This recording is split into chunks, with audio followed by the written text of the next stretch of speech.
Hey guys, it's Kevin from Jenson USA, and today we're here to talk about the new Raceface Era carbon wheels. I've been running these wheels on my bike for a while now, and I really love the way they're handling. So these are the newest wheels from Raceface. They got a lot of feedback from their previous carbon wheels being a little bit too stiff and stuff, so Raceface really took a whole new design approach to these wheels to provide really, industry-leading compliance for our carbon wheel set. So kind of diving into some of the details, this new wheel set has a front and rear rim that is specific. So the front rim is designed to have more compliance and has a shallower depth to it. And the rear rim is also compliant, but designed to take a little more impact. So it's a deeper depth to the rim to give it some extra strength. From a compliance perspective, compliance is significantly more influential on the front of the bike. Mm-hmm. And we wanted to design a rim that was optimized around that. However, the back rear rims always see more abuse in most cases. So for the rear rim, we really wanted to optimize more for durability, but still take compliance into consideration so that you can have that laterally compliant feeling in both wheels, but they're both purpose-made for each. So kind of going to the design philosophy of these wheels. Basically, a carbon rim can provide about 5 millimeters of deflection in a vertical sense. So when you combine that with all the other springs, you can call it, it's a pretty small number. So you got about 5 millimeters in the wheel, on this bike, 170 millimeters in the fork.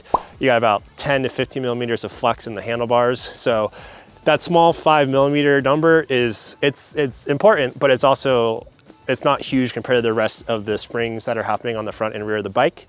We looked at vertical compliance, and then looking at that, we did measurements, and we saw that, under a bottom out load, you're getting these 5 millimeters of vertical movement. Yeah. And that's under bottom out.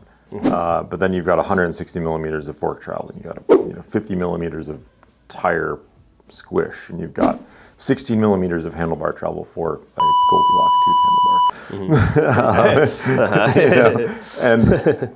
And with that, we thought, well, there's got to be something else. Like, there's so many things on the bike's front end that are dealing with vertical compliance or vertical forces. So what actually does make a wheel ride well, or somebody think, okay, well, this is like the wheel that I want to be riding from a compliance standpoint. And we looked at our competitors, we looked at what our team likes to ride from a build perspective and from a rim perspective, and kind of took all of those factors into consideration, and then also did some benchmark testing around our own wheels and competitors' wheels and what our riders liked and what they didn't like. And we understood that, hey, maybe there is something in this. And we dug into it more and watched slow-mo videos and watched people riding wheels that they thought rode well, and kind of then found like, oh, well, hey, this lateral compliance stuff is something. Yeah. But at the same time, you don't want, as Ryan mentioned in the presentation, you don't want a laterally compliant wheel that's too laterally compliant, or else it'll just feel like a noodle. Yeah. So you still want to have it be, responsive out of corners, and you still want to be able to put the power down when you're sprinting places. It was definitely like a more holistic approach to wheel design and wheel building. So Raceface designed these wheels with a lot of lateral flex. So basically these wheels have about 15 millimeters of lateral flex. And what that means is that, you may hear that and think, oh, I'm gonna get really squirrely off a lip because they're just gonna flex out of the way. And that's not what the design is. Basically what this flex does, or what this compliance does, is that when you're riding through a rocky rough section of trail and your tires are tracking and you deflect off a rock, basically the wheel will deflect around that rock while your handlebars and your hands on the handlebars won't get affected.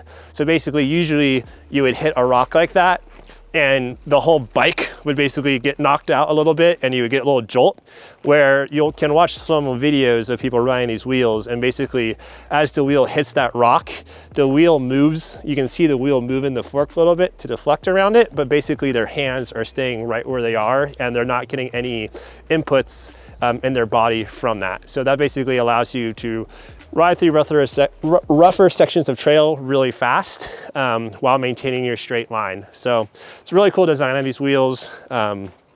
They're laced up to their, famous vault hubs.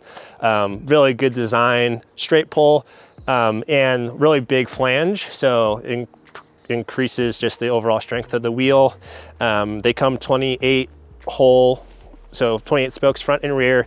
The front rim uses the same spoke length for both sides. The rear uses the same spoke length for both sides. And the wheel set comes with 5 extra spokes for each of those sizes. So if you are popping spokes, you'll be set to go there. They got you covered.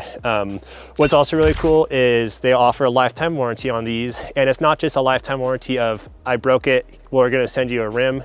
If you break one of these, they send you a whole new wheel. So you don't have to take it to a shop, you don't have to build it up. As soon as it arrives in the mail, you're good to go. You're saying if a product that's covered by the lifetime warranty is rendered non-functional after a crash, you replace it with no cost to the consumer? Yeah, that's right. We want to reduce downtime for our riders as much as possible. If you crash while riding and it renders a component unrideable, you get a new component.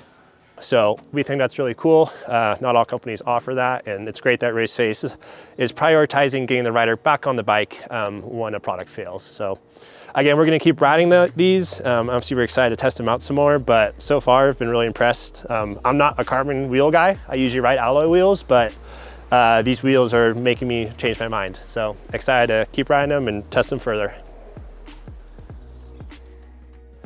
So I almost forgot everyone's favorite part of a wheel video, which is hearing the hub. So I'll give you a quick example of that. I've been running vault hubs for a long time on many wheels, and I absolutely love the way they sound.